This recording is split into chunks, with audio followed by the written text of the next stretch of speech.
everybody, it's time to LOL. Listen out loud, that is. It's time for Anime Jam Session with DJ Ranma S, Mako-chan, and Ari Rockefeller. Hey everybody, welcome to Anime Jam Session, episode number 489. We are that podcast that talks about anime, games, conventions, the fandom, geek stuff, and everything in between. I'm DJ Ranma S. I'm Ari Rockefeller. And I'm Ichigo Gami. And Mako-chan will be back with us next week, so we must be prepared for that. Anywho, how is everybody doing tonight? I've been better. I'm ready for sleep already. I've been going to bed at a normal time, so I'm hoping that after show I'll be able to go back and go to sleep. See, what is this thing called sleep? I keep trying to, set myself up, to go to bed at a normal time. And I end up going to bed at 5 a.m. anyway, so it's like, well, you tried, Oh, man.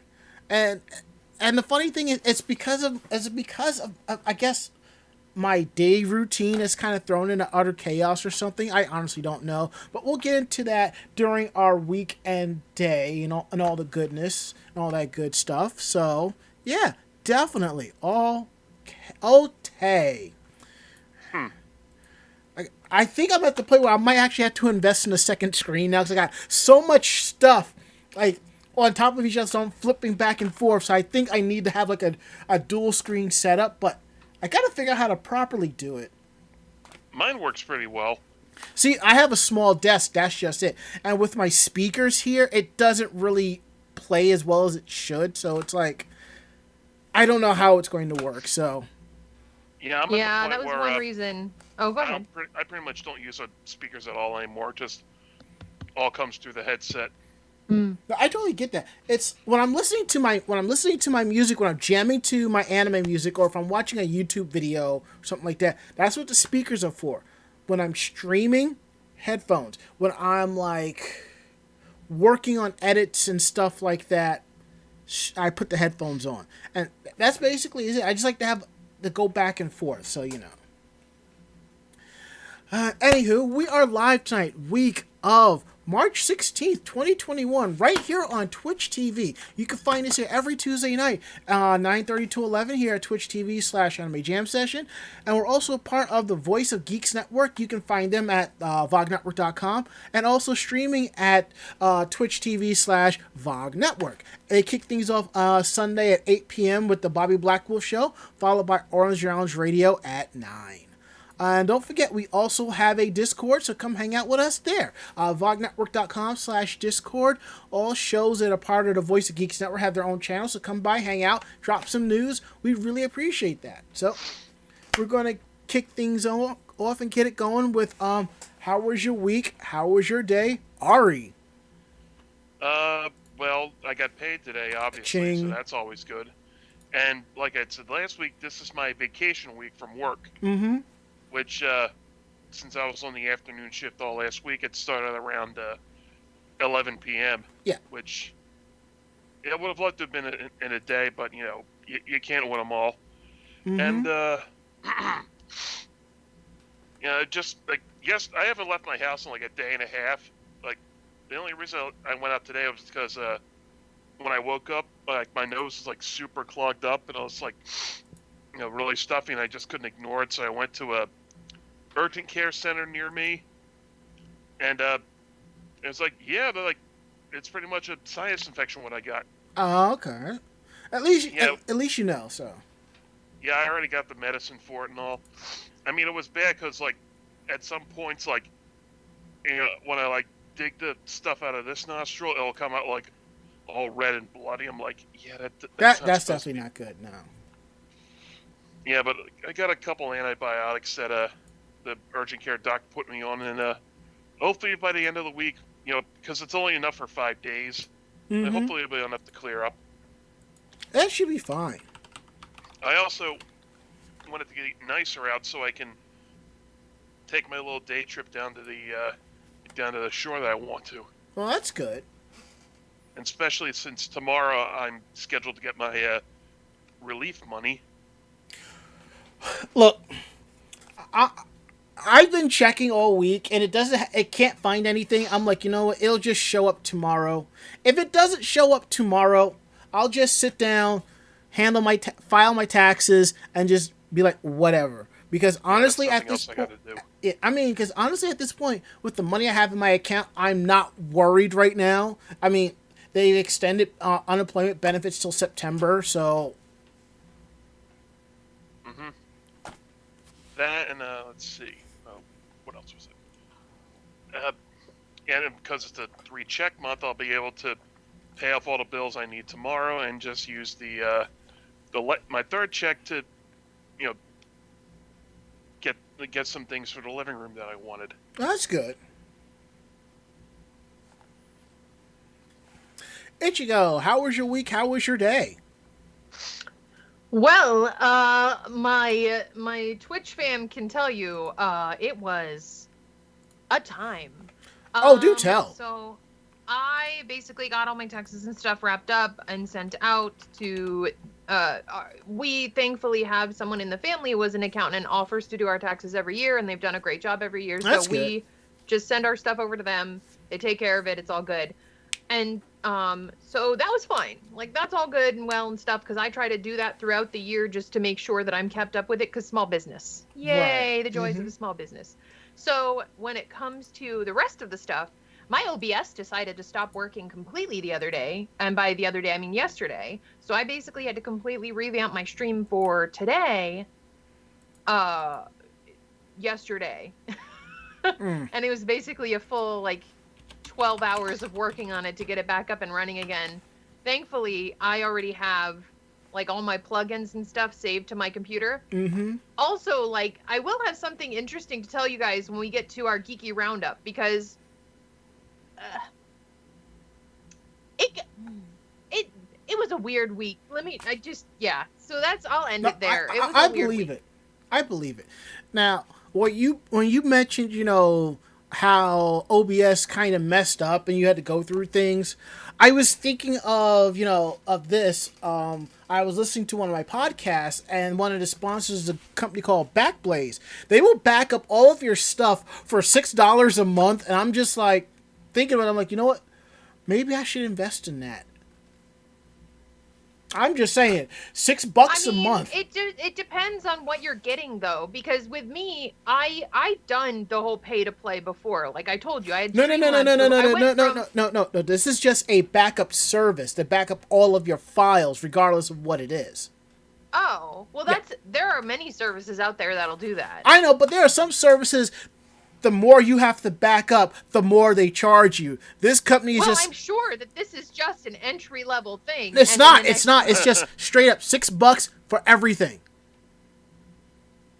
Well, needless to say, I don't need to do any of that, because I'll just back it up on my own computer or one of my older computers. Mm-hmm. And to be honest, a lot of the stuff I already have saved from browser sources, because it's just so taxing on your machine to pull browser sources anyway. Right. You might as well just save it to your computer at that point. See, when I do when I do the backup, I generally have a rule of thumb where after every 6 or so Windows upgrades, I will wipe into a fresh installation. Right now, I'm running a version of Windows y'all aren't going to see for at least another 3 or 4 months when the next big release comes out. Just saying. But after a while, it's I should just do a clean install. It's getting to the point where, I'm getting updates almost every other week. I'm like, you know what? I'm just going to let it be. I'll just wait till when we all go on vacation or whatever. I'll just wipe everything, do a fresh install, and move along or something like that. Or, I'm upgrading. I'll be upgrading between these 4 days. Hope and pray I get the hardware in and drop Windows in and nothing happens, But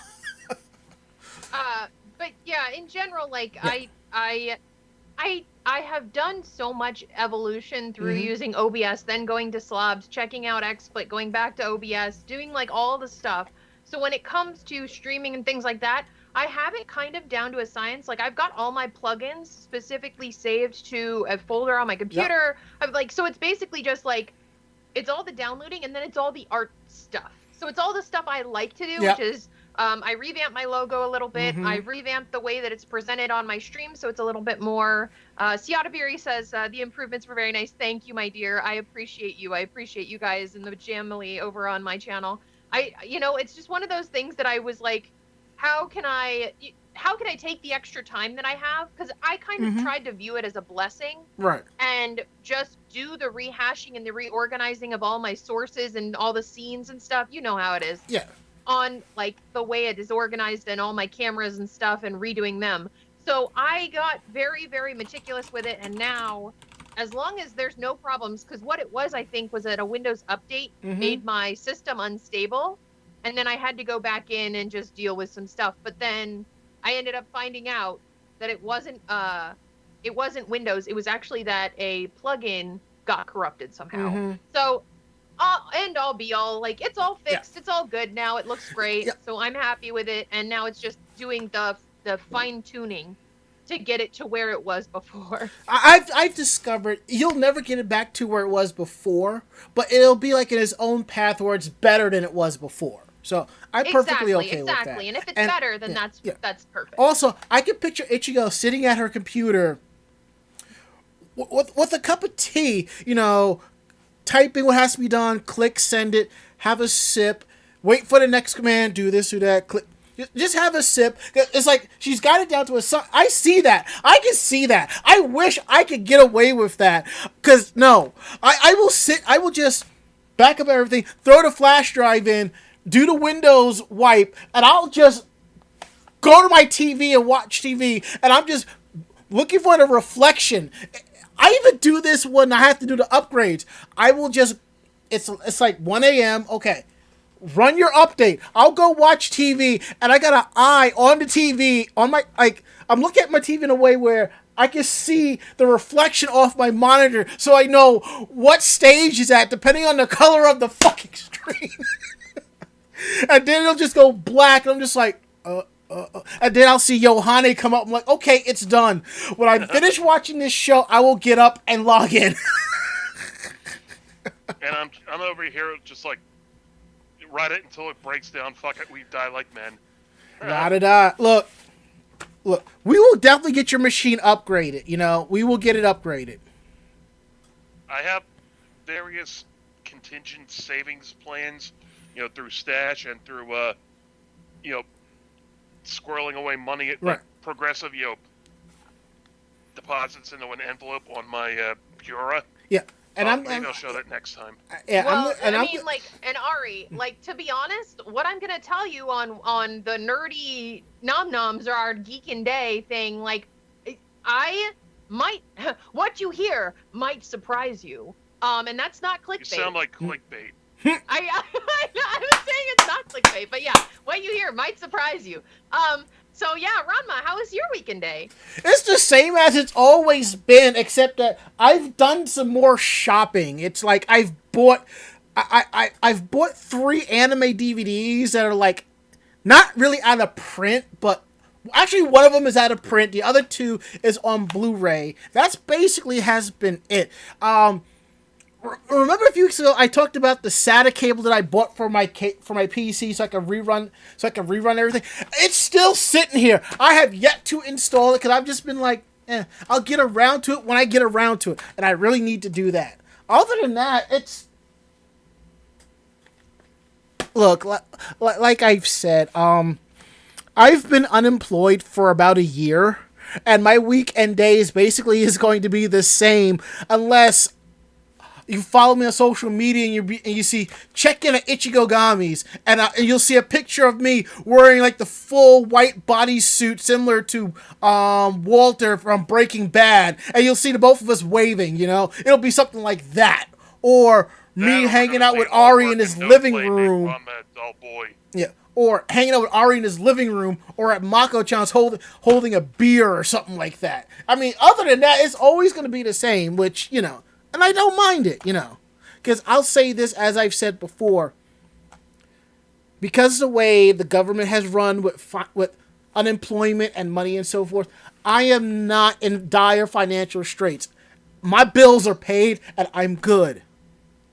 And once September rolls around, when that money is exhausted, the extra federal funding, by that time, my personal debts outside of student loans will basically be paid off. I will have more money in my account. And I'm like, you know what?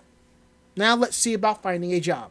Oh yeah, one more thing. I got one of my shots on Friday. So, and by shots, I mean my COVID shot. And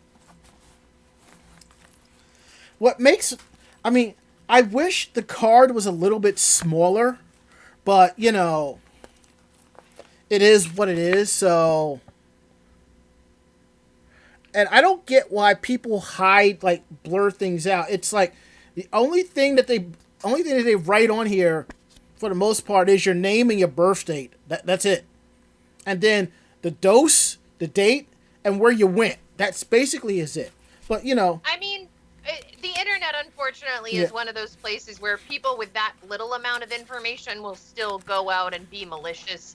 But the problem is, they're going to be malicious to you no matter what. Yeah. If you're posting a photo of it online, like, if they have the bad intent, they're just going to use it oh, anyway. I know. But I just find it amusing because if they try it with me, they're going to find a lot of problems. They're going to be running into red active stuff or Department of Defense and all of that stuff. Because remember, I served in the Marines, so there are things. So if you go looking things up, you're not going to be able to find a lot of stuff. So you'll find some, but not a lot. And you know, it is what it is. And I also want to quick. Actually, I'll save that for towards the end of the show.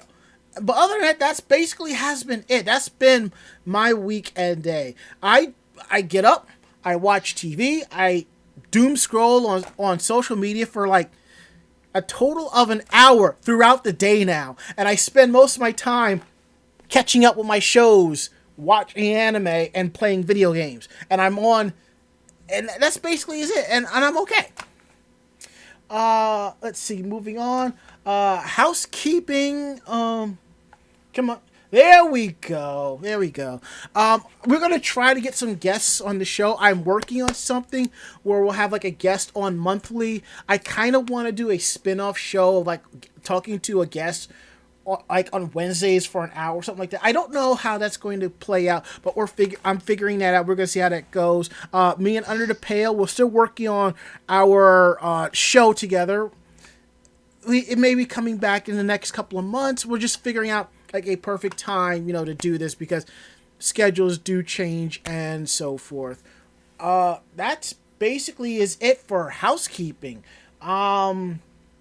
Geek Roundtable. This is a part of the show where we talk about the geeky stuff we do during our weekend day, you know, besides the, you know, the typical, you know, all that stuff. So, yeah. and if not that, we kind of share some of the cool geeky merchandise that we have. So Ari, what you got for Geek Roundtable this week? I unfortunately don't have any new geek stuff to show off. I don't know if I showed off the drinking horn from from Mako's gift. Oh, I think yep, you did. Mm-hmm. Yeah. But other than that, I finished story mode of GTA 5 earlier today. That's nice. And now it's just tooling around online with it on GTA Online. You know, just trying to build you know, that sort of thing. That's good. But I am part of the VOGN crew because we have our own crew in there. You can, and if you guys are on the PS4 version at least, I don't know if there's cross system play. But if you're on if you're on GTA on the PS4, you know, I'd love to play around with you because I'd like to have, you know, competent people to play around with, not people who are just gonna, you know. Sounds good. You know, just bail when things go a little bit wrong, or just they get told like all the heist setup stuff and then just spontaneously quit and it just cancels the whole thing, which just drives me nuts. No, I totally get that. It's like, you know, I remember it's like you you pay for online and you just mostly play with your friends, which, you know, for the most part. And now the way Xbox is, it's like it's now You can play with your friends and download thousands of games and play them for free. Some you can have as long as they're on the service. Some are temporary. I ain't complaining. All I know is I pulled Doom and Wolfenstein. I'm going to be going through those, but you know. Nice. Mm-hmm. At least Rockstar has the good sense to put griefers and whatnot in their own server. That's good. Ichigo, what you got for Geek Roundtable? So the weird thing that I found out, I know this computer is fairly new. Mm-hmm. So I was figuring out a bunch of different stuff, and I ended up finding out that my graphics card is actually a 3070 instead of a 2070 Super, like we initially thought. I know, okay? Like, literally yesterday, I was trying to upgrade my drivers and stuff, and obviously being a computer literate or computer enthusiast, I was like, okay, let me just go through and update my drivers on my graphics card, because that was noted as something that can make OBS unstable because it's hosting all of these graphics things, it's running all this stuff. So I look at my model number, and I look at the schematic of my little GPU sitting in his little cradle. He's so cute and adorable, and you just want to on his little belly button. But then I read it, and I was like, 3070, N3070. What? That doesn't seem right. But maybe because it's the 3 times wind force. Maybe that's the 3. Maybe that's what it is. And so I'm looking it up, and I'm like, okay, model number. So I look in the model number, and it's like, no, this is a 3070 GPU. And I was like, wait, no, that's wrong. That's incorrect, because I look back at my receipt, I go blah, blah, blah, blah, through my information, and it's like 2070 Super, 3 times wind forced OC 8 GB. And I was like, okay, so 2070 Super should be that. That's what I paid for. But apparently, I guess maybe the GPU was bad. Maybe that they ran out of the stock of the GPU they were going to put in my machine. I don't know. But it is a 3070, 8 GB. Ooh. And I was like, well, I know that this computer was going to be forward compatible, but I didn't realize I was time traveling. Okay. I'm going to tell you what happened. Your machine is a base model with a 3070. When they returned it and they refurbished it, someone must have wrote a 2 by accident and put it back in the box and just sent it. That's probably what happened. So you got yourself a 3070, you lucky bitch. Oh, I know, right? Okay, so like I know that the 3000 series isn't coming out soon, and I know like it's no, the 3000 series is it. They just released a lower. Oh, they just released it. Okay. Yeah, it came out the 30 series came out in October. So there was the 3070, the 3080, and the 3090. Yeah, and the 3090, and the 3060, and the 3060 Ti. Yeah, that just came out sometime back. Okay, because NZXT has a stock of those GPUs for their newer machines. Mm-hmm. Like, I just looked at the website that I got mine from, and that's basically what they were releasing as, like, I don't know if it's the gaming models or they call it the studio model or whatever, which is the, content creator model. Look at it this way. I think they've been releasing new machines with them. I think that card has, like, 16 gigs of VRAM, DDR5, so you have no problem streaming in 4K without any problems whatsoever. Because you are on files like me, so you have the bandwidth, and you have the processing power. I could kick the show up to 4K, but let's be real. We ain't good for. There's no need. No one's watching anything on Twitch in 4K. Everybody's watching it on their phones in their beds or at work. But you have to understand. But a lot of a normal HD, much less 4K. Well, it depends. Like, even like my cell phone. I mean, I can watch 4K video on here without any problems. I can watch 4K video on my PC and on my television. It just depends on what it is. I mean, if we were doing a lot of like gaming and multimedia stuff, absolutely 4K across the board. I honestly feel talk shows and podcasts and stuff should be at 1080p and that's it, but that's just me. I mean, I could go 4K with this, but it's like, I'm probably pushing it, but I'm just happy with 1080. And it's getting to the point right now, Ari, you're better off just buying a brand new computer because honestly, a pre-built is becoming cheaper than building your own machine. It really is, and it sucks because a lot of it is just the GPUs. The GPUs and the processors I mean, that's the biggest reason we were talking about this a while ago, but I didn't want to use, unfortunately, the motherboard that Ranma sent me. While it was beautiful and it had a lovely processor on it, I was going to build into obsolescence, which I know I talk a lot about. I jar on people's ears about it, but it's basically, if you're going to spend $1,000 to build into a computer that's obsolete, you're better off saving that for a few months, doubling up, and just spending $2K on a really good computer and monitor, and just setting yourself up for better performance overall, especially since they just released the 3 series, and the 5 series is literally coming in the next 2 years. No. First things first. Okay. They're going to do the 40 series. We probably won't see it till 2023 and at that point, 5000 series AMD processors are out. It's just hard to get your hands on them. All I know is if your AMD build like AMD Ryzen, like me and Ichigo, you ain't got much to worry about for upgrades. Like right now, I could put a 5000 series chip in my machine, and I'll definitely see a difference. But if I replace the board, which gives me more PCI Gen 4, that's even better. But enough about that. This is not This is not computer jam session. At least not right now. But you know. Ari, if you end up finding that you're having a lot of washout with your camera, your webcam, that's what I was dealing with too. Is if you can go in directly to the camera setup on your computer, you can change it so that you're not becoming a ghost like I used to be. That's why my face has a little more color now, because I was able to change those settings. But anyway, yeah, moving on. Oh, we need to talk about the camera settings after the show. But yeah. So, like I said earlier, during how was our weekend day, I found myself buying some older anime titles because they were cheap and they were on sale. Like, I don't know. I think came up with a discussion about finding Makai Tensho came over as Ninja Scroll, and then there was Ninja Resurrection, you know. So I went and tracked down a copy of Ninja Scroll on DVD, brand new, ADV Films print for $11 with shipping off of eBay. Okay? Nice. I'm just like, you can even see it right there where it's the whole ADV, it's factory sealed, and I'm just like, holy crap.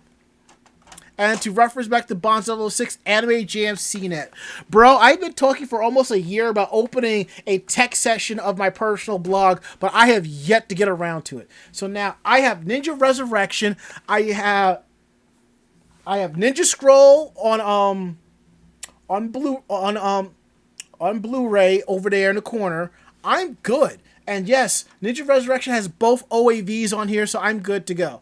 And I'm kind of surprised Sentai Filmworks didn't release a Blu-ray of this, but it's all good in the hood, so, you know, I ain't even worried about it. So that's basically is it. I also forgot to mention during housekeeping that I did a change on our rundown, so we're going to be talking about a different article. And as you can see, I threw a hot take in there. I'm hoping we don't take too much time on this, because I'm just kind of aggravated by this. I really fucking am. All right, so let's go ahead and get our music up here for our hot take.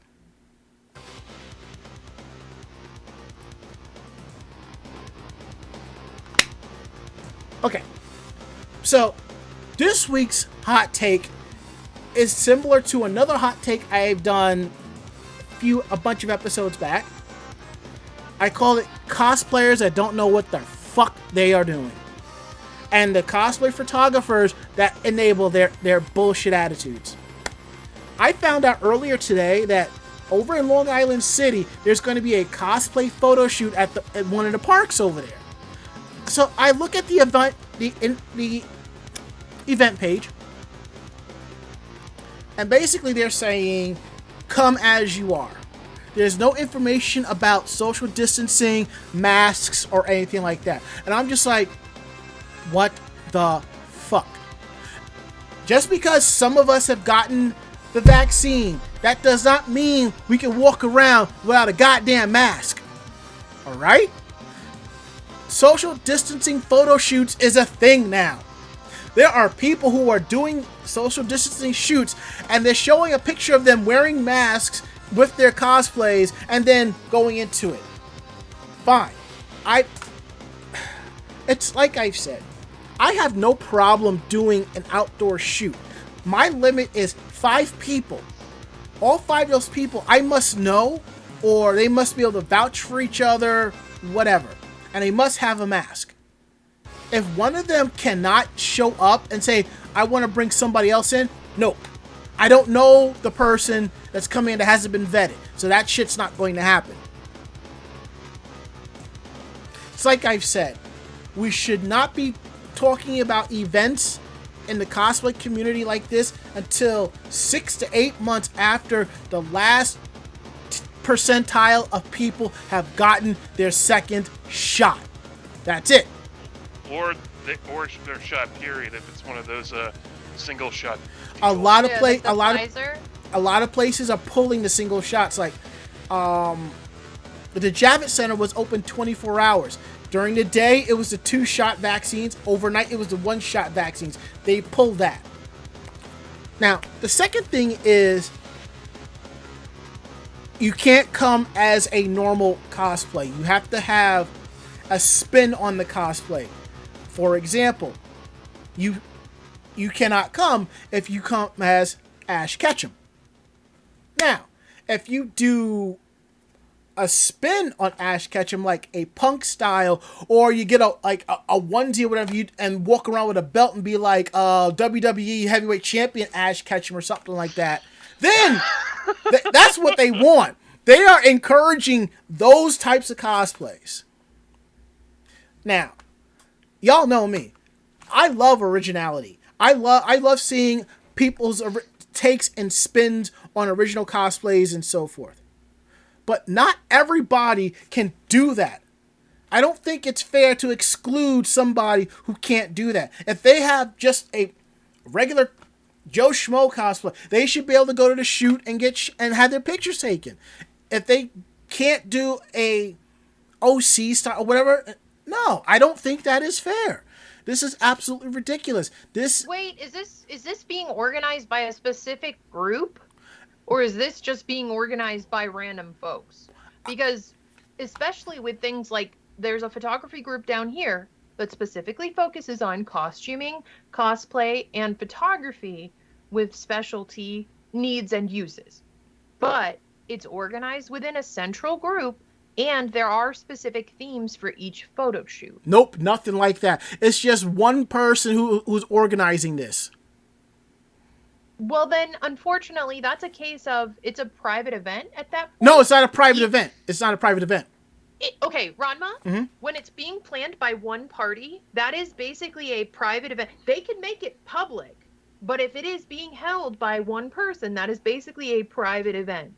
So they can say whatever they want. They can make it whatever requirements they want. But once it is, if the idea and the gathering is centralized around one person planning it or a small group planning it, that is a private event. Because that's how it's considered for us when we plan our photo shoots. Even though it is a group thing, it is considered a private event. I don't know. I kind of find it odd. A Joe Schmo couldn't just walk off the street and have their photo taken, right? That's not a public event. That is a private event. I see what you're saying. But the fact that it's in a public park and they're actually going to turn you away, I don't know. It just doesn't feel right with me. I think because the fact that there's no rules on the social distancing aspect, which is probably why I'm more aggravated about that. No, I understand where you're coming from. Right. Mm-hmm. As a hot take, there are multiple sides to this story. Right. Yes. So when it comes, we go to public parks, we go to public buildings, and we go to museums and stuff and take photos. That doesn't mean that it automatically becomes a public affair.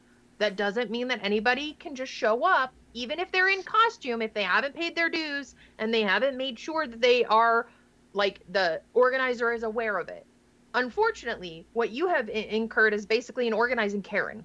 And an organizing Karen is going to do whatever the fuck they want to do without consideration or care for others. I am sure that this is not even organized. I am sure it is shoestring. We're going to meet up at this one place. And like, if you want to show up, you can, but you have to like show up in this very specific way or else we're going to mean girl you and you can't sit with us. And that is basically what they're doing.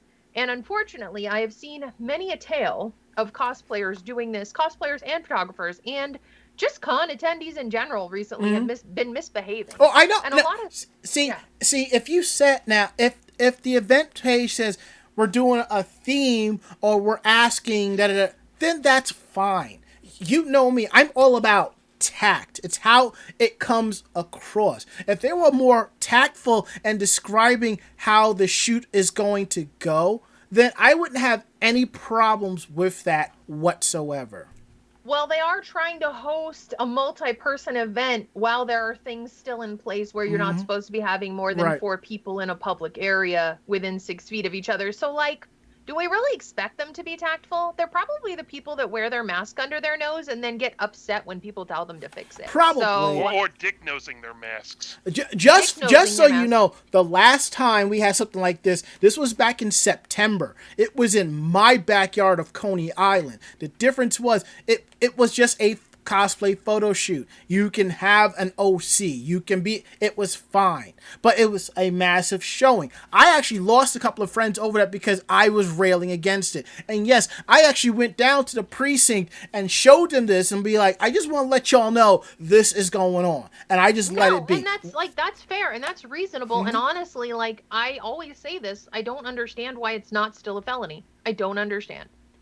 States' rights, that's what it is. That's why it's not a felony. It's states' rights. Because states' rights, obviously, yes. But, like, especially in the situation where if you're going to hold an event and you're going to do it, like, you're right. You're an adult. You make your own choices. It's your own temple, whatever you want to do. My little immunocompromised ass is staying at my house. Exactly.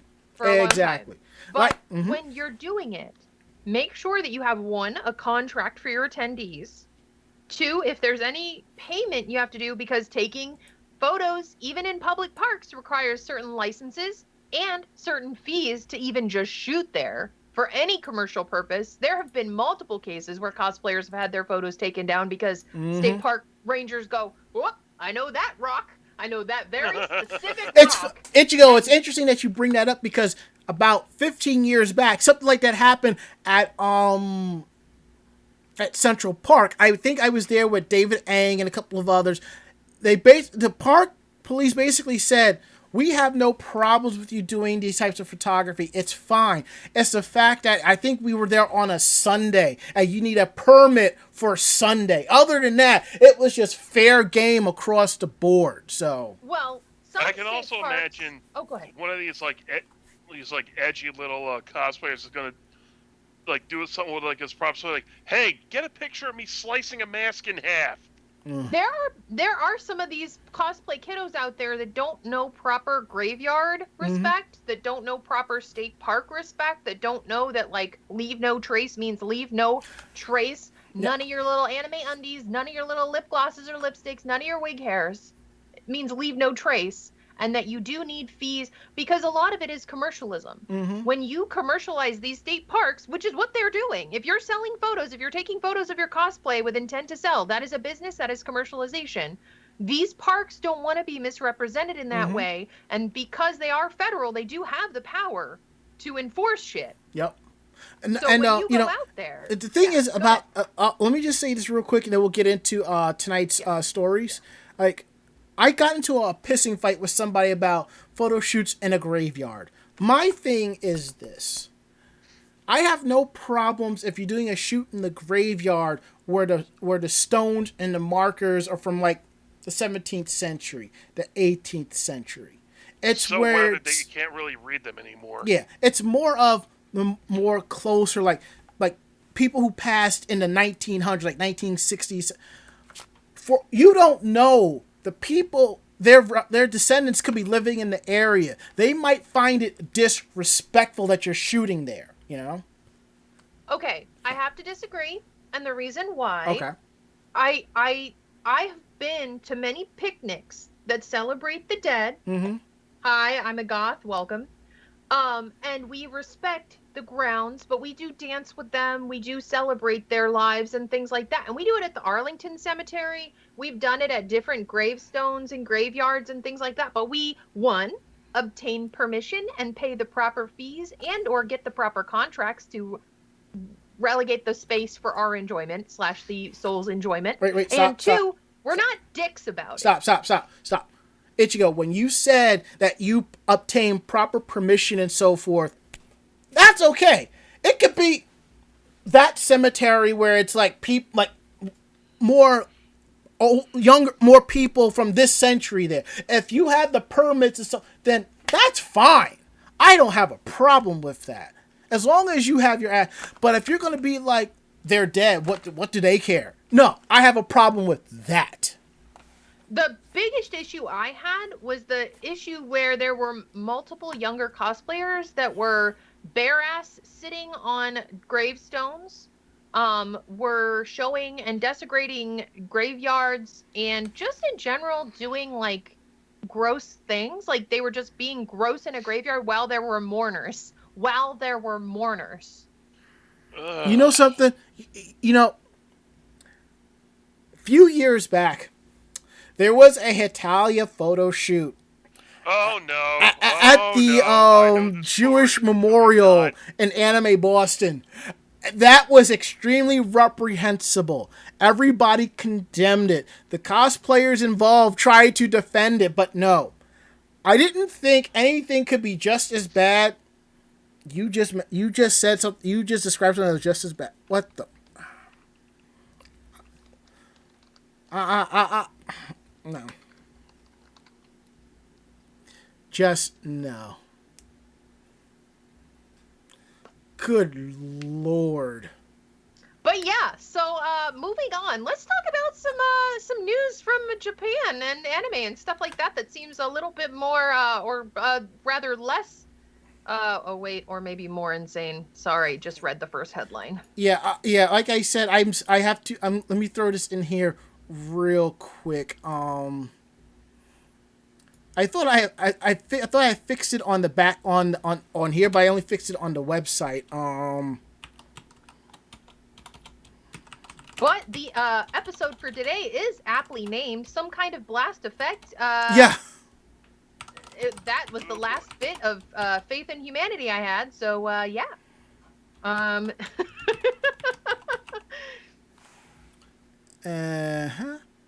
And I forgot to update it here. Okay, that's done.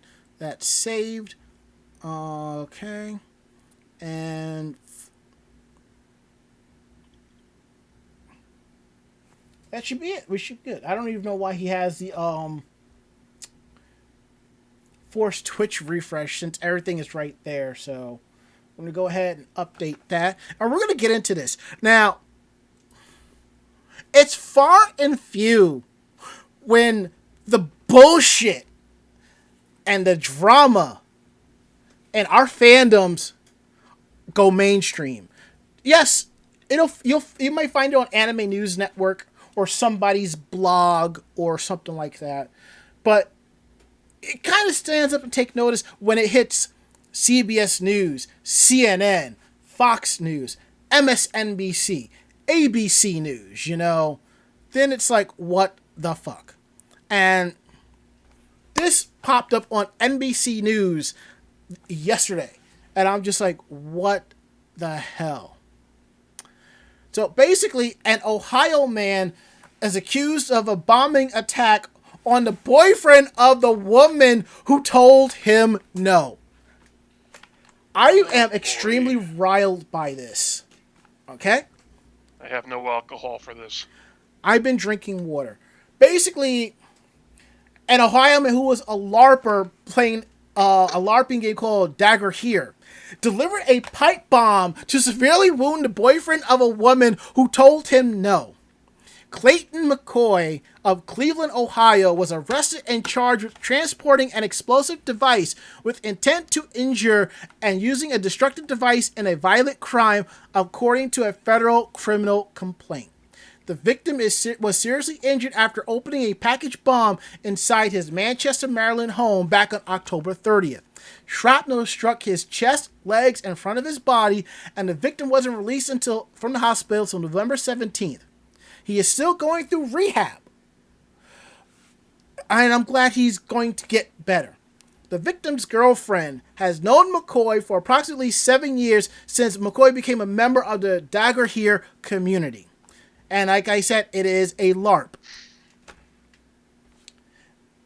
McCoy and the victim's girlfriend had been close and were even planning a camping trip together, according to the complaint. But around October 12th, McCoy told her that he had feelings for her, but she did not feel the same way and was in a relationship with the victim. Following the blast, the girlfriend told investigators that McCoy, like most members of Dagger Here, is proficient at wood and metal and may have the ability to create the device. Through the investigation and the help of Verizon and Google, they're able to link mobile devices owned by McCoy to see that he actually drove the package down and left it at the person's doorstep. Good God.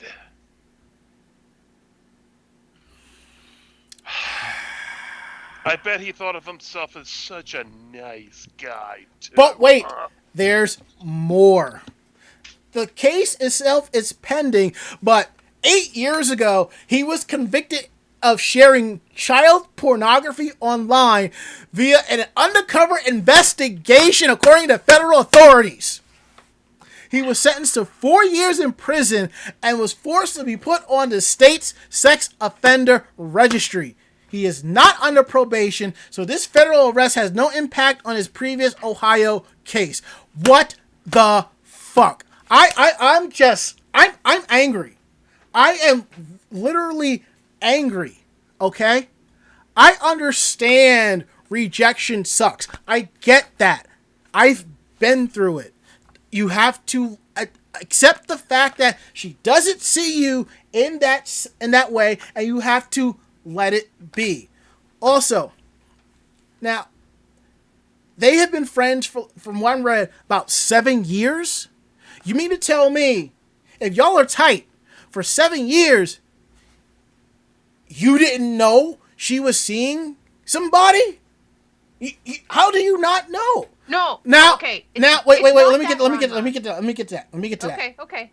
Unless she locked down her personal life where nobody knew, I would get that. But I mean, if you're tight and you're hanging out in and outside of events and stuff like that, I'm not saying it to be that asshole. I'm not. I'm saying it because I'm literally confused. Like, how do you not know? It's probably that she's been saying no since they met and wanted to have a good friendship, and he just wanted more, and it was unrequited, and therefore it was that whole idea, that sick idea where, like, the heroic, the what is it, the tragic hero, where, like, he'll get the girl if he demonstrates some form of courage, but it's like Seattle saying, she's just not that into you. Ichigo, for what you just said. We're going to find this guy outside his house blasting anime theme tunes on his Bluetooth speaker, huh? Probably. But Ichigo, fairly as to what you just said, that was my second thought. Like, they're tight, and he knew the whole time, and she just kept saying no. That was my other theory. So, I get it. She's gorgeous. But she's happy with somebody else. That's the problem, though. I know that's the problem, and I get that. I know guys who are just friends with a girl in hopes that they will break up with the other person so they can slide in there. Well, basically, yeah, it's not anything to keep them from trying. They're basically just a road bump. Yeah. Like, they're just something in the way of their one true love who's going to realize, and she's made a mistake, and her knight in shining armor is waiting, and it's like, no, bro. Like, that's not how it works. We are not in a Disney fairy tale movie. Like, no. And it's even worse now, compounded by what we're going on in the rest of the world. Yes. But that is screwed up, and that is a little too close to home because I actually know that LARP. That is actually one of the LARPs in my backyard. Oof. And I actually looked at joining it quite a few years ago. So this does not look great. You would have had to deal with this idiot up close and personal. Yeah, and unfortunately there are a lot of idiots like that in LARPing, because geek girls apparently do not exist. We have never existed. We are a figment of your imagination, and you should just get over it. No. You have Or the ones that they do find, they gatekeep the shit out of. No, here's the thing.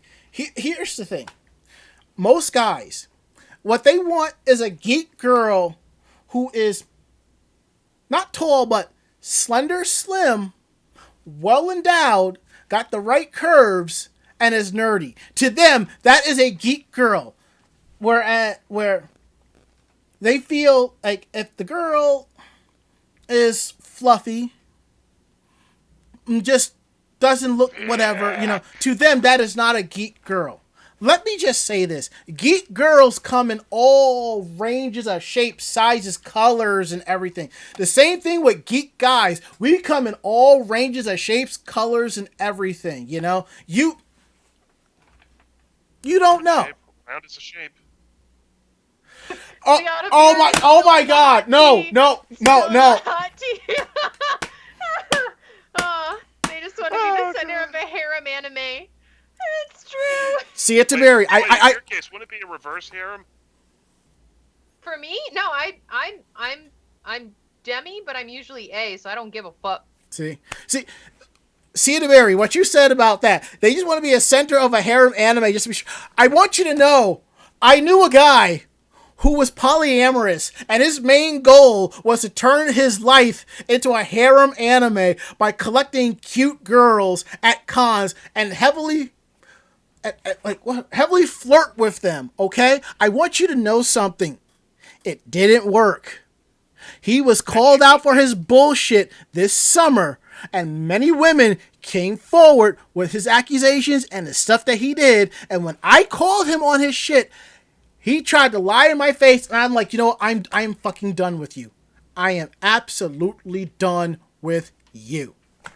Saki, he is not. Yeah, I was going to say, and I have many polyamorous friends that are very, very respectful. So when sleazebags like this, and I've dated one before that was like, I'm poly, and it's like, no, you just want your cake and you want to eat it too, and like, that's not my thing, that's not my bag. So yeah, it's very disrespectful, it's very detrimental, and in general, this guy's a slimeball, sleazeball asshole, and deserves to go to jail. Fuck him. Yeah. May the judge throw the book at him and get it and it gets embedded in his skull. Moving on. He screams yeet at him when he does it too. I'm all for that.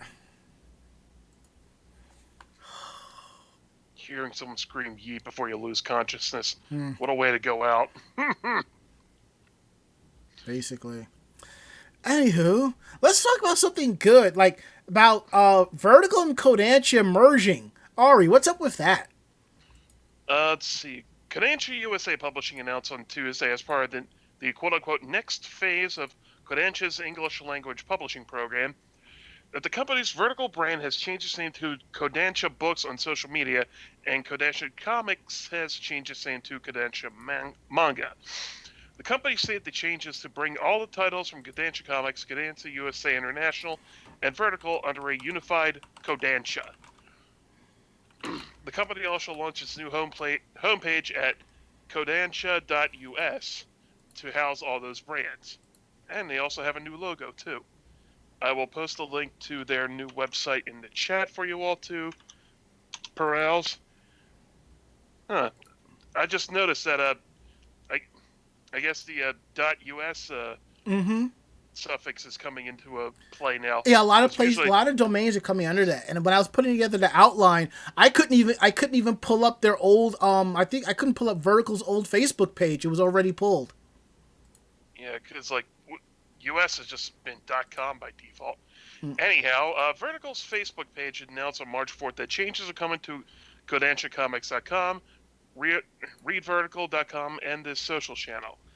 Kodansha USA Publishing, the company handles the Kodansha Comics label, consolidated vertical and digital distributing company Kodansha Advanced Media under its management in January 2020. As part of the restructuring, Kodansha Advanced Media General Manager Alvin Liu became the CEO and president of Kodansha USA Publishing. Takashi Sakuda became the chief operating officer of Kodansha USA Publishing, and Kiichiro Sugawara became the publisher.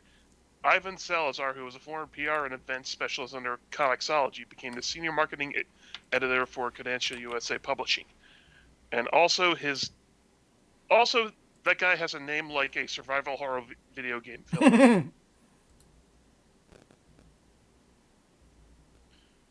So, hey, good news for them, but that's what they were going for. I mean... Yeah, I think that's a good thing. I guess they had, like, the two different, like, spin-offs for certain types of books and so forth, you know, to kind of, I guess, all ages are mature, but eventually it's like, you know what, we're just going to put it all under one label and just roll with it. I think it's a good thing.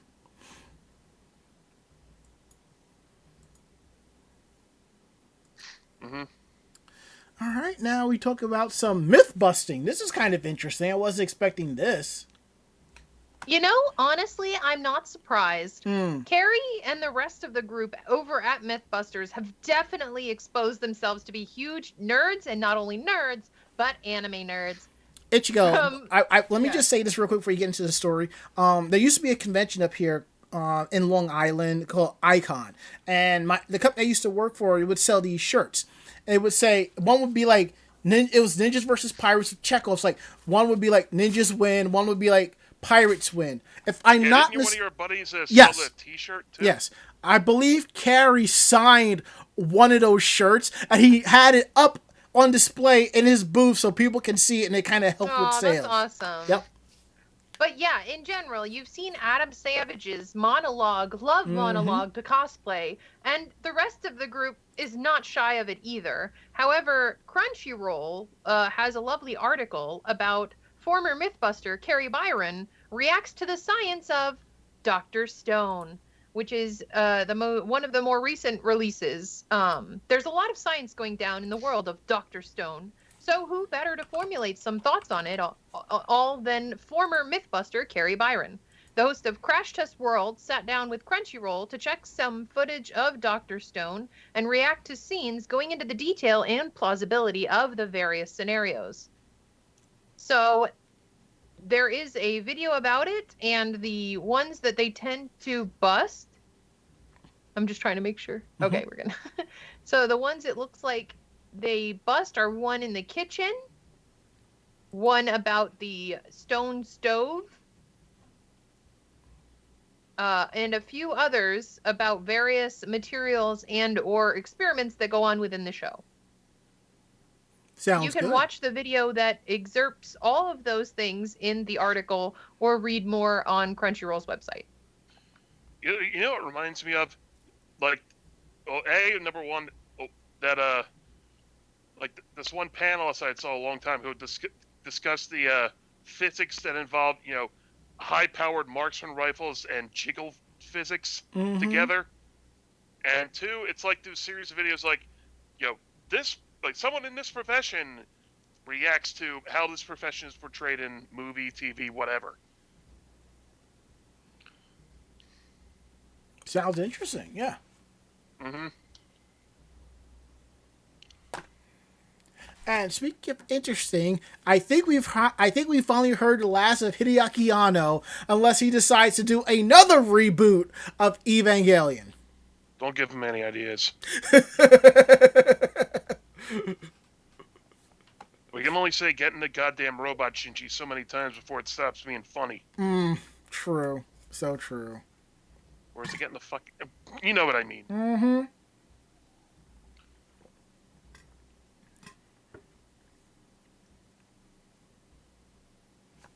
Alright, it's on you. Oh, whoops. It's all good. This one's also big. Let me bring it up. Sorry, I didn't know I had a...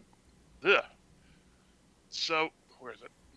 Recently released anime movie Evangelion 3.0 plus 1.0 Thrice Upon a Time has earned a whopping 802 million yen, with 539,000 tickets sold in its first day in theaters.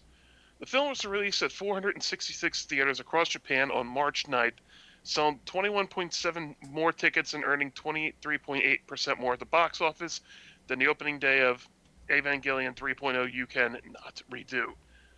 And the music video for the theme song One Last Kiss was performed by Utada Hikaru. It's also on their official YouTube channel. Directed by Anu Hideaki at Utada's request, the video received 1 million plays within 12 hours of being released on YouTube, with the song simultaneously hitting #1 on streaming sites. The footage was filmed according to Anu's instructions by Utada and a small team in London, then sent back to Japan for editing. Thrice Upon a Time is the fourth and final installment in the rebuild of the Evangelion movie series, produced by Studio Kara as a reboot of the 1995 anime Neon Genesis Evangelion. And it's currently screening in Japanese cinemas. And give it about a year, we will go see Evangelion 5.0. And it's going to be, we're sure this time. Or how do you say the quest for more money in Japanese?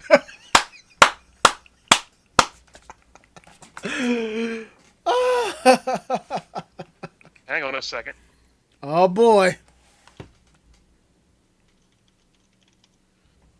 All I know is I need a couple of more Asuka figurines because I think Asuka's best girl, so. Wait, let me know if we can hear this.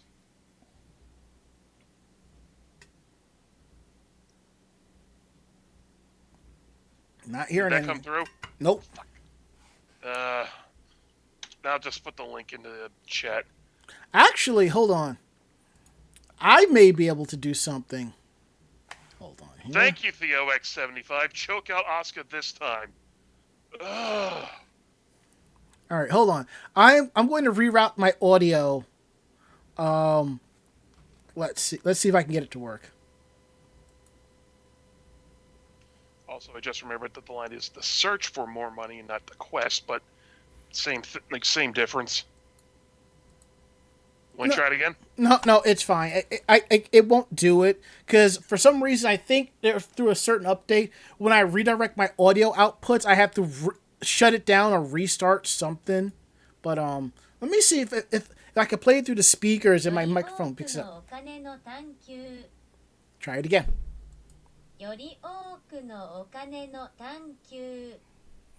I don't know if you caught that, but that's basically is it. It needs more of a Mel Brooks bass to it, but you know, it's all good in the hood. Let's see, what else do we have here? Yoshiki.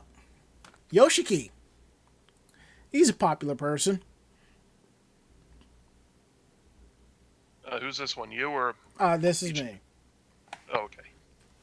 Musician and ex-Japan member Yoshiki received the Japanese government's Medal of Honor with Dark Blue Ribbon Award on Tuesday, which would be last Tuesday.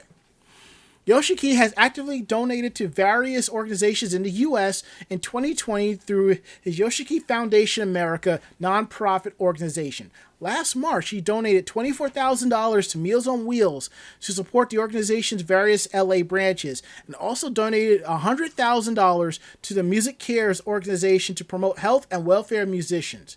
In April, he donated $100,000 to the National Center for Global Health and Medicine.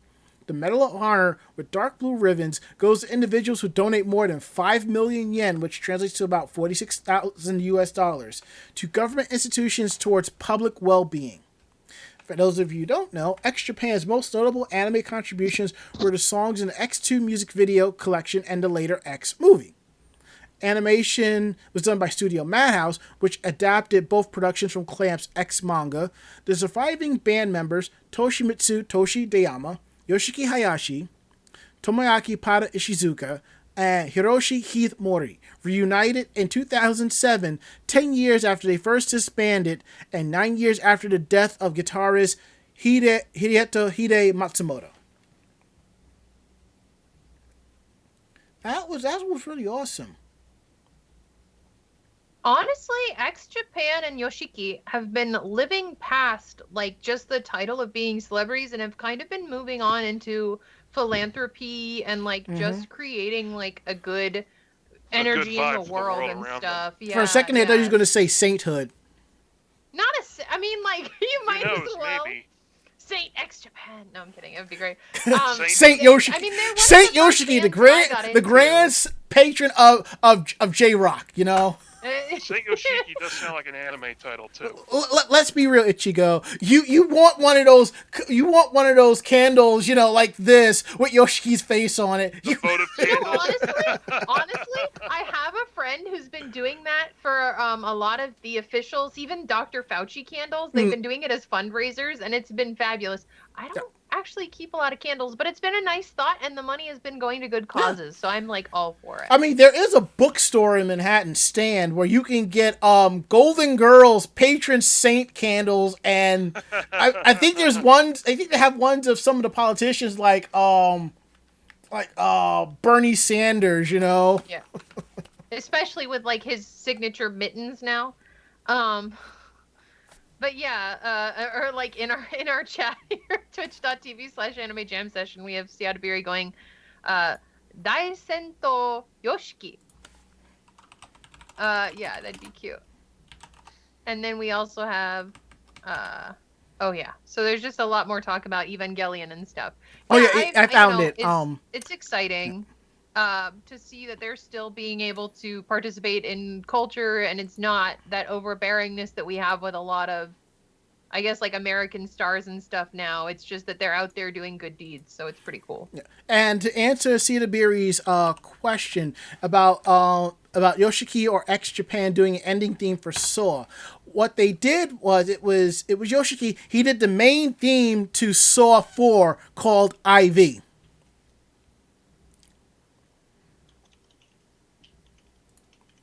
That's interesting. So there you go. And there's also a music video. Even nice. Okay, and we're going to get down to our final story of the night before we get into our Meanwhile Japan topics. Seems that Lodoss Wars is coming back in a mobile game. So, Record of the Lodoss War, which we haven't heard much of from this series in many, many years, is one of my fandoms, and I really enjoy it. I'm excited. I don't know if I'll download this game, but I'm excited to see it get some love. Deedlit in Wonder Labyrinth's game full version is to launch on the 27th of March. Publisher Playism announced on Wednesday that it and Why So Serious will launch the full version of Record of the Lodoss War, Deedlit in Wonderland Labyrinth, the Record of Lodoss War side-scrolling game on March 27th. The full version will add the 5th and 6th stages to the game, and the game launched on Steam's Early Access in March of last year. Playism describes the game as Record of the Lodoss War, Deedlit in Wonder Labyrinth, as a 2D style Metroidvania action exploration game based on Record of the Lodoss War. Immerse yourself in gorgeous pixel animations and take advantage of abilities such as swapping weapons, and get help from elemental spirits on your journey to solve the arcane mysteries of the labyrinth. The game was previously slated for Steam's Early Access in fall 2019, with a full release in spring 2020, but as we can see, many games and stuff have been severely delayed. So them finishing up around a year later seems pretty reasonable now. Yeah, it sounds good.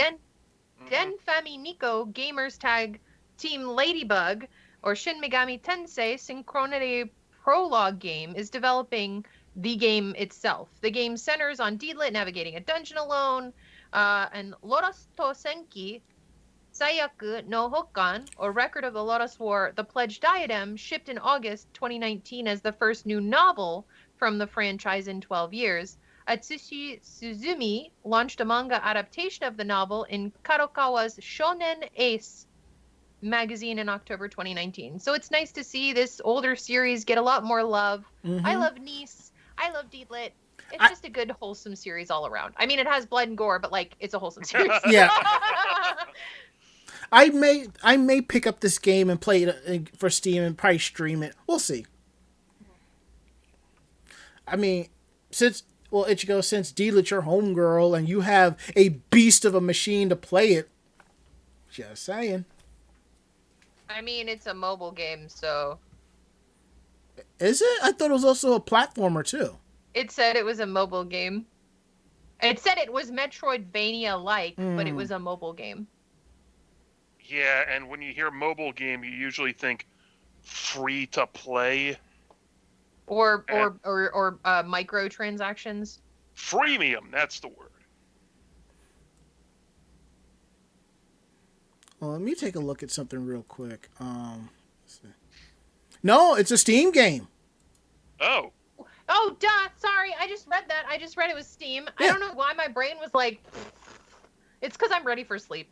Can we tell? Yeah. I'm ready for sleep. But yeah, no, it did. It legitimately said Steam like twice. Mm-hmm. It's one of those things where when you're reading the content, you don't fully like comprehend it, especially when you're potatoing. When I am turning into a pumpkin as you watch. You'll be a pretty goth. You'll be a pretty goth pumpkin though. Thank you, and pretty goth pumpkin. On the inside, I am rotten. All right. But yeah, so yeah, it is Steam Early Access. So if you do want to play it, on your PC, Master Console or whatever the hell you want to call it, you can. But yeah, I don't know. I might check it out. Yeah, it sounds like it could be fun. I mean, it was released last year, so I'm gonna have to look into it. But I will do that as we go into our what happens in Japan stays in Japan, except when we report on it. Basically. This is the part of the show you stuck around for, so here we are. It's Meanwhile in Japan. 4 articles, 3 hosts. Let's see whose brain gets cracked first. I'm going to take the second article. I'll take the last one. Okay. I mean, so it's the... Okay. I'll take the first one. I don't mind. Go for it. This is one of my nightmares. So Japanese school lunch noodles fried so hard that children and teachers chip teeth and go to the hospital. That's not good. Ouch. Underneath those vegetables lies a mass of crunchy nightmares. Japanese schools are well known for providing healthy, balanced lunches for students, especially compared to other certain countries where fries and pizza lunchtime are the norm. Shots fired. But despite their excellent track record, every now and then there's going to be a slip-up. And that's what happened on March 11th at Asako Daigo Elementary School in Asaka City, Saitama Prefecture. 7 people, 1 teacher, and 6 students ended up with chipped teeth after eating the school lunch, and 3 of the children had to go to the hospital. The cause of their injuries were that the noodles were fried too hard. That's what she said. Heyo. Heyo. The meal in question was sara udon, or plate udon, which isn't made from plates, as the name, it makes you think. A dish from Nagasaki that puts cooked vegetables and meat on top of fried noodles. Unlike other udon dishes, the noodles are supposed to be crispy rather than soft and chewy. Apparently, what went wrong was the cooking time for the noodles. Instead of being fried for 2 or 3 minutes, as they should be, they were fried for 10 minutes. Oh! Good God! Turning them the extremely freaking hard. heart attack grill? The staff who cooked the food on site at the school did not have instructions for the correct cooking time and opted to fry them for longer because they didn't look done yet. But what's more, the previous day, 6th grade children were served donuts that had expired a year ago due to a delivery mistake. The school's lunch department has said that they are taking measures for this not to happen again, but Japanese netizens had a lot of pressing concerns. These kids are told to eat everything, so they did, even if it hurt them. They're supposed to eat quietly too, so they couldn't even ask for help. Awful, imagining them forcing themselves to eat something so hard. And the donuts too, what's going on there? I can't believe the teacher broke a tooth too. While we don't know the details of what happened with the teacher, they were probably expected to act as a good role model for the kids and eat their meal no matter what, so that the kid would eat theirs too. On normal days, it's not a bad idea, but unfortunately had regrettable consequences here. It's only a matter of time before something really weird happens, like teachers stealing students' right foot shoes from their cubbies. That's oddly specific. Verily. Verily. And as someone who has broken his tooth eating something and still hasn't gotten it fixed all these years later, that is so unnerving and disturbing to go through. Like, I was like mid-chew when it happened, and then I started chewing on the shards of God, I'm getting chills just talking about it. Ugh. Yeah, no, losing my teeth is one of my nightmares, and I consistently have nightmares about it. And I did break a tooth on something, but thankfully it wasn't like a bad break, and I ended up getting it fixed, but because we have insurance, because our society is crap. Well, yes, we know that. But yeah, so no, it's terrifying. It is scary, and it is horrible because that kind of stuff can actually lead to heart problems and other stuff like that too. So. Yeah. It sucks that they like how come like it didn't just happen with like one student? It was like multiple cases. I don't know. I just have to ask, like, I understand why. We all understand why. If you know Japanese culture and you don't understand why, you don't know Japanese culture. But like one kid, okay, maybe they're just complaining that they don't like the food, whatever. But like 2 or 3 kids complaining that they've chipped a friggin' tooth or like have to go to the nurse, like, okay. Anyway, moving on. Yes. Now we're going to talk about how Japan is looking to ban free plastic forks and spoons as drafted by Japan's Ministry of Environment. There is a saying. First they came for the bags, and I said, cool. Then they came for the spoons, and I said, sure, that's cool too. Japan is often accused of overusing plastics such as excess packaging, but the government does appear to be listening and taking steps to reduce single-use plastics in everyday life. Last year, a big effort in a nationwide ban on free plastic bags given by convenience stores, supermarkets, and restaurants. So now there is an additional charge of 3 to 10 yen to be levied if you want one. The move was initially met with resistance, but less than a year later, plastic bag use has plummeted and the eco bag shot up to over 70%, which is a good thing because every Tuesday when I go my grocery shopping, I have 2 eco bags that I carry everything with. It makes it so much easier for me to bring more stuff home, and I've been using normal plastic bags for garbage, which I think I'm starting to run out of. Anywho, taking things a step further, Kamioka City and Kyoto Prefecture banned stores from offering plastic bags both free and for a fee as of January of this year. Wow. It is a considerable improvement, but the overall problem of plastic remains and more need to be done. So the Ministry of Environment has crafted a new bill which targets the issuing of free plastic forks and spoons by convenience stores and other businesses. A range of other plastic items like hotel amenities are also included. This bill, put forth by the Cabinet on the 9th of March, is expected to go into effect April of next year, if it's approved by the Diet. And if it is, it will punish stores who give out free plastic spoons up to 500,000 yen, which is $4,600 US. Environmental Minister Shinjiro Koizumi declared that from then on, spoons will not be given out for free. This is an advanced version of the charge for plastic shopping bags. The reaction online was largely hostile. It appears that some people feel this is a sign of eroding customer service at the hand of the overreaching government regulation. Others just seem to just really like spoons. Like, fine then, I won't buy foods from your convenience store anymore. They just keep putting the screws to convenience stores. The same thing is just going to happen that did with the plastic bags. Convenience stores won't be able to do anything soon. This is a stupid tactic that has no benefit but lots of disadvantages. Much like plastic bags, spoons won't be outlawed for the most part. Rather, a charge in the neighborhood of 5 yen will be applied to those who really want one. Still, as some comments pointed out, without free plastic cutlery, Japanese convenience stores will be left with little in the way of added customer services.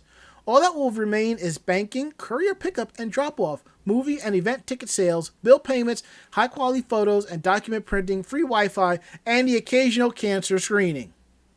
Now, that's what you call a great convenience store. Just saying. So it's easy to see how this could be a hard transition. Both humanity has overcome tens and thousands of years of adversity, from civilization collapsing natural disasters to globe-spanning war. This might very well prove to be our darkest hour yet, but we'll find a way to survive without free spoons from convenience stores somehow. I think the best thing to do, when you buy your food from the convenience store, just adjust the price by 5 yen and just put a spoon in the container and be like, here. When they get their receipt... Yeah, the outrage will disappear in a blink of an eye. They got their spoon and they've paid for it. They notice that it's been wrapped into the cost. That would, you could do that. It might be something that manufacturers consider in the future to reduce waste, but still allow people to have eating utensils and stuff if it's all packaged. I mean, we all know Japan is all about convenience and speed when it comes to convenience seafood and stuff like that. But they also have cases where places like Starbucks and stuff like that have grab-and-go utensils, even when they're in Japan. I think a lot of it is more so that we don't think of this on the scale of Japanese scale. We think of it on American scale. And as I was mentioning in the chat, with the fact that they're an island nation, and for them, recycling is almost a religious experience. It is, you recycle certain products on certain days in certain color bags, and you have to make sure that if you've got like a milk carton that's that wax paper and there's a plastic lid, you have to take the plastic lid off of that paper, and that paper has to be recycled one day and the plastic another. It's a whole thing over there. And a lot of it is because their resources are much, much more limited. And that's just something to think about for a lot of our American listeners, our listeners that come from bigger countries. Yep. The more you know. I actually need that as an animated GIF.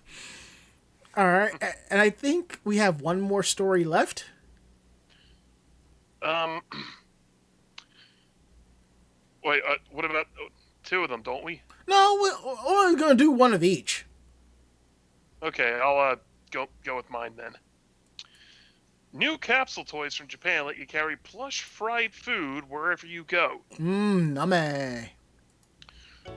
If Japanese food stuff has the suffix furai, literally fry, and it's guaranteed to be something crunchy, toothsome, or delicious. Fried prawn, fried oysters, fried horse mackerel, all things that could kill me if I eat them. And as well as the corn dog, or American doggo. That was horrible, I'm sorry. What happens to the things that people feel deep-seated fondness for, especially in Japan? That's right, they get turned into capsule toys. Toy brand Asobi Kyuucho 365 has launched a new line of gachapon capsule toys named Deep Fried Plush. Contain 5 evergreen fried favorites recreated in cuddly fuzzy charm for. Each one comes with a ball chain to attach to something, and you can try your luck for 300 yen a turn. That's about $275. So we have fried shrimp, fried oyster, crab cream croquette, fried horse mackerel, and a corn dog. You can actually peel the fuzzy exterior off and revert the food stuff to its pre-fried state. Interesting. They look incredibly soft and pleasant to touch, so the only real downside is your bound to experience more cravings for the fried food whenever your deep fried plush catches your eye. Now, the deep fried plush sets go on sale at some point in April when they restock the onigiri rice ball plush will occur in May, with a chance to buy a complete box of those charms arriving in June. And if you can't get your hands on one of these more adorable plush treats, why not pick up something that allows you to make the real thing? And yeah, I will admit they do look pretty cool. Yeah. And there's even a rice ball plush, which has about the same kind of deal with it. I feel like I have a different reaction, but a lot of that is because these are plushies with faux fur, and for any of our cosplayers or other listeners who work with fabric on a regular basis, faux fur is the devil. Is it better or worse than satin? Oh, it's better. I mean, it's worse than satin because it gets everywhere, and it's microplastic fibers that get into your mouth, get into your nose, get all over your workstation. It's gross, and it's just one of those things that's just like, I have an adverse reaction, even though they do look quite cute. And I feel it. I feel it invading my nose already. So it makes me laugh, but I'm also like, you're cute, but I hate it. It's like I don't get paid enough to deal with this. I think on that note, I think it's time for us to wrap it up and get up on out of here. Yeah, that sounds about right. All right, let's go home, y'all. So if you like the show, tell a friend, and they'll tell another friend, and so on and so forth. We're independent bloggers, independent podcasters, and we do this for the fun of it. So if you have any questions about the show, drop us a line at podcast@animejamsession.com. Again, that is podcast@animejamsession.com. We're here to believe you. Don't forget to check out our website at animejamsession.com, where we post our weekly podcast. You'll find convention reviews, anime reviews, cosplayer tips and tricks, cosplayer interviews, links to our YouTube page for convention coverage, and our Facebook page of convention coverage as well. And don't forget, you can find our podcast on any program you use for finding podcasts. So just do a search for Anime Jam Session. You'll find over 480 something episodes. Take them for a spin, take a listen, and enjoy them. And if you can, leave a review. We would love to know your feedback on our episodes. We really appreciate that. And don't forget to continue to follow us on social media, YouTube, Twitter, and Facebook. Connect to us there for when we're going live, for our convention videos, convention photos, and everything in between for that. And don't forget the tip jar right down below. There are links to our Streamlab and our Ko-Fi. So you can just, if you think we're doing a great job, throw us a few bucks. You don't have to, but we really appreciate it. And bits, if you're watching live and you like the show, throw us a few bits. We appreciate that. Any money that comes into this goes into continuing to fund the show for hardware, software, anything that we need to keep the show rolling. So now we're gonna go around the room. Last words, Ari. If I don't go to sleep right away, I'm gonna go back to GTA 5, find, join, infiltrate, and completely dismantle a cult. Kiplum! Last words, Ichigo. Well, I'm gonna go see if I can actually go to sleep, and then I'll wake up tomorrow and do it all over again. My last words, I think I'm gonna relax, watch some more anime, and have some ice cream. Ice cream. Well, that is it. End of list. We'll be back next week with a brand new episode. Mako-chan will be back, and we're gonna have a grand old time. So I think we're good on that. So I'm Ranma. I'm Ari. And I'm Ichigogami. Great fight, great night. See you next week. Good night, everybody. Yamatane. Say goodnight, Ichigo. Good night, Ichigo. Perfect. Awesome. We're out of here. See you next week.